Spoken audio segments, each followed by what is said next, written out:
Hello everyone, कैसे आप सब लोग। तो जैसे मैंने कहा था एक प्रीवियस वीडियो में कि मैं एवरी वीक अभी एक नया वीडियो बनाऊंगा हफ्ते में, जिसमें मैं उस हफ्ते की जो मेरी मिस्टेक्स होंगी, जो मैंने मिस्टेक्स की होंगी, जिसमें मुझे लॉस हुआ होगा, उसका मैं एक एनालिसिस करके वीडियो बनाऊंगा, जिससे आप सब लोग सीख पाओ कि मैंने क्या किया था जिसकी वजह से मुझे लॉस हुआ। तो चलिए शुरू करते हैं। देखिए, मंडे के दिन इस हफ्ते मुझे प्रॉफिट हुआ था, तो मंडे को हम छोड़ देते हैं, उसका वीडियो ऑलरेडी बना हुआ है। ट्यूसडे के दिन 1 तारीख को हमें लॉस हुआ था यहाँ पे।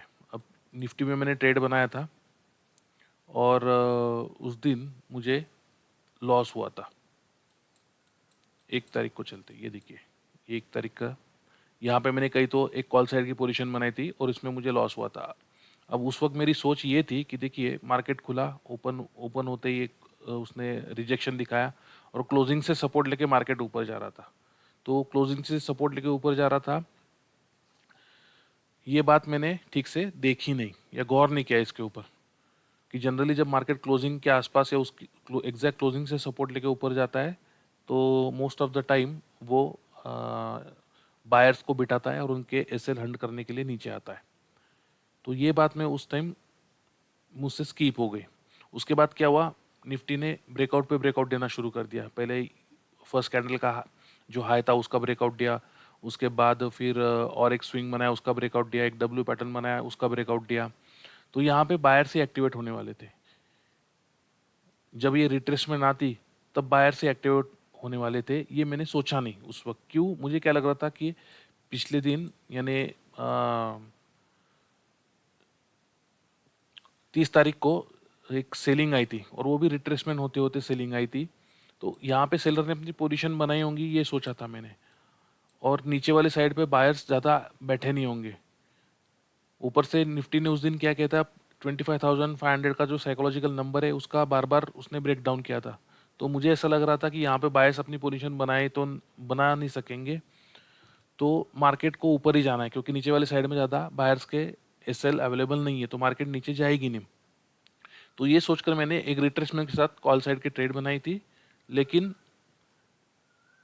मुझसे गलती ये हो गई कि ऊपर वाली साइड में ज़्यादा सेलर शायद नहीं होंगे, क्योंकि मार्केट ऑलरेडी रिट्रेसमेंट करके घूम रही थी। तो देखिए, ये जो रिट्रेसमेंट है, ये रिट्रेसमेंट है, ये रिट्रेसमेंट में क्या होता है, जनरली छोटे मोटे सेलर जो होते हैं वो निकल जाते हैं। जैसे ये रिट्रेस यहाँ से एक फॉल हुआ और फिर मार्केट वापस यहाँ तक आ गई, तो यहाँ का सेलर तो वहाँ से निकल ही गया होगा जब ये ब्रेकआउट पे ब्रेकआउट दे रही थी। तो ये थोड़ा सा मैंने उस टाइम गलत सोच लिया था। ऊपर से ब्रेकआउट पे ब्रेकआउट हो रहे थे। बैंक निफ्टी में भी सेम हुआ। बैंक निफ्टी में भी क्या हुआ, बैंक निफ्टी ने अपनी फर्स्ट कैंडल का जो हाई था उसका ब्रेकआउट कर दिया था। तो इसको 57,500 के साइकोलॉजिकल नंबर का ब्रेकआउट करने की कोई ज़रूरत नहीं थी, मगर मुझे लगा कि शायद हो सकता है इसका ब्रेकआउट करने मार्केट जाए। तो ये सोचकर जब ये रिट्रेसमेंट हुई, तो मुझे ये देखकर मैंने निफ्टी में भी रिट्रेसमेंट देखकर यहाँ पे कॉल साइड की पोजीशन बनाई थी, जहाँ पे मैं पूरी तरह से ट्रैप हो गया, गलत हो गया और मार्केट ने मुझे मेरा एसएल हंट कर लिया। तो ये गलती मुझसे हुई थी। ठीक है। उसके बाद क्या हुआ, उसके बाद फिर मुझे फ्राइडे के दिन एक कह सकते हो एक छोटा सा प्रॉफिट लेके मैं बाहर निकला फ्राइडे के दिन। बाकी 2 तारीख को 3 तारीख को हमें मुझे प्रॉफिट हुआ था। तो हम फ्राइडे के दिन चलते हैं, उसका एनालिसिस करते हैं, यानी कल के दिन का। अब कल के दिन क्या हुआ था,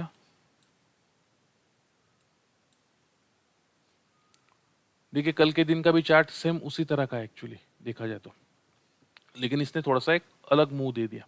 अब कल के दिन क्या हुआ, मुझे ये लग रहा था कि सेलर ऊपर के साइड में बैठे हैं, नीचे वाले साइड में बायर्स जो है उनके एसएल अवेलेबल नहीं है। सेलर के हो सकते हैं, मगर मैंने देखा नहीं कि यहाँ पे जब मार्केट ने फर्स्ट टाइम एक फॉल किया था, तो ऐसी रिट्रेसमेंट पे यहाँ के सेलर भाग जाते। तो सेलर को तो मार्केट ने ऑलरेडी यहाँ तक के मार्क सेलर को निकाल दिया था। इस सेलिंग में छोटे मोटे रिटेलर्स जो होते हैं वो सेल कर नहीं पाते डर के मारे। तो मुझे ये चीज़ थोड़ी सी मुझसे स्किप हो गई उस दिन। मार्केट ने क्या किया, मार्केट ने फर्स्ट कैंडल का पहले ब्रेकआउट करके फिर रिजेक्शन लिया और मार्केट एग्जैक्ट सपोर्ट क्लोजिंग से ले रहा था। प्रीवियस डे जो क्लोजिंग है देखिए, यहाँ से सपोर्ट लेके ऊपर जाने की कोशिश कर रहा था। तो ऐसे सपोर्ट देख के बायर्स ही एक्टिवेट होते। तो मार्केट ने मुझे इस दिन भी ट्रैप कर लिया और मुझे लगा था कि मार्केट को ऊपर जाना चाहिए। मगर जब ये यहाँ से एक फॉल डाउन आया, एक रिट्रेसमेंट, मुझे लगा कि रिट्रेसमेंट करेगा शायद। तो मैंने जब इंतज़ार किया तो मार्केट ने यहाँ पे आने के बाद मैंने यहाँ पे कॉल साइड की पोजीशन बनाई थी कि ये सोचकर कि नीचे वाली साइड में अभी बायर्स के एसएल अवेलेबल नहीं है, तो बचे सेलर के एसएल, तो मार्केट नेचुरली उनको हंट करने के लिए जाएगा। लेकिन मार्केट कभी कभी क्या करता है, ज़रूरी नहीं है कि बायर्स के एसएल नहीं है या सेलर के एसएल नहीं है तो मार्केट उस साइड मूव नहीं करती है। मार्केट उनको फिर से बिठाती है, फिर से मूव करती है। तो यहाँ पे वही चीज़ हुई और मैं उसमें ट्रैप हो गया कि मार्केट को ये जो फॉल हुआ है इसको मार्केट को कंटिन्यू करना था। तो मुझे लगा कि नीचे वाले साइड में बायर्स के एसएल नहीं है, तो यहाँ पे मैंने एक कॉल साइड की पोजीशन बनाई, यानी यहाँ पे बायर्स को बिठाया गया। और उसके बाद काफ़ी टाइम के बाद मार्केट, निफ्टी तो काफ़ी साइडवेज हो गया था, तो मुझे थोड़ा सा प्रॉफिट दिखा भी था। उसके बाद इतना टाइम होने के बाद मैंने अपनी पोजीशन से जब ये नीचे आने लगा तो मैंने एग्जिट कर दिया था और एक छोटा सा प्रॉफिट आप कह सकते हो कि मैं लेके घर गया था। मगर ट्रेड ये पूरी तरह इसलिए गलत हुआ क्योंकि मार्केट बाद में साइडवेज हो गया। तो जब साइडवेज हो जाता है ना तो मार्केट कहीं भी घूम सकता है, क्योंकि यहाँ पे बायर्स भी जमा हो जाते हैं, धीरे धीरे सेलर भी जमा हो जाते हैं।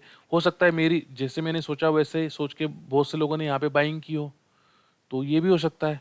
सेलर भी बैठे रहते हैं, जिन्होंने यहाँ पे सेल किया हो तो वो देखते हैं कि अगर ठीक है मेरा प्रॉफिट ऑलरेडी हाफ हो चुका है, मैं और थोड़ी सी रिस्क लेता हूँ, अगर ये और ऊपर जाएगा तो मैं अपनी पोजीशन से एग्जिट कर दूंगा।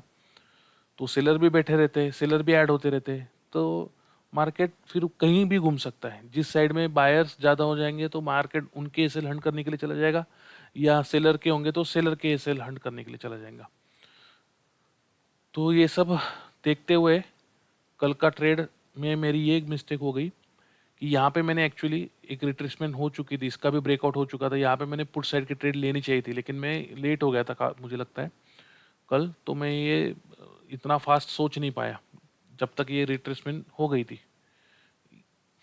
तो ये मुझसे गलती हुई है। तो ज़रूरी नहीं है कि हर वक्त मार्केट जिस साइड सेलर या बायर्स के एसएल नहीं भी हो तो भी वहाँ जा नहीं सकती, वो क्रिएट करके वहाँ पे जाती है। उसके बाद देखिए मार्केट ने क्या किया, इतना बड़ा फॉल डाउन दिखाया। इतने बड़े फॉल डाउन में कोई बायर्स एंट्री करेगा नहीं, काफ़ी टाइम देखिए फिर से साइडवेज रही और धीरे धीरे धीरे मूव करते करते मार्केट ने देखिए फिर से ब्रेकआउट कर दिया। और देखिए जो हाई था उसका भी मार्केट ने अच्छा खासा ब्रेकआउट करके ऊपर क्लोजिंग दे दिया। तो मार्केट ऐसा करती है। तो आई होप कि आपको आज मेरी जो मिस्टेक्स थी इसका लॉजिक समझ आया होगा। तो मिलते हैं एक नए ट्रेडिंग सेशन में। अगर किसी वजह से आपको कुछ सीखने को मिला हो, ये वीडियो अच्छी लगी हो, तो उसको लाइक कीजिए, सब्सक्राइब कीजिए और सीखते रहिए। एवरी वीक मैं ऐसी ही मेरी जो मिस्टेक्स होंगी उनकी वीडियो बनाया करूँगा, जिससे आप सब लोग सीखो और मुझे भी अपनी गलतियों का एहसास हो कि मैंने क्या गलती की है, जिससे मैं वो दोबारा ना रिपीट कर सकूं। तो मिलते हैं नए ट्रेडिंग सेशन में, तब तक के लिए गुड बाय।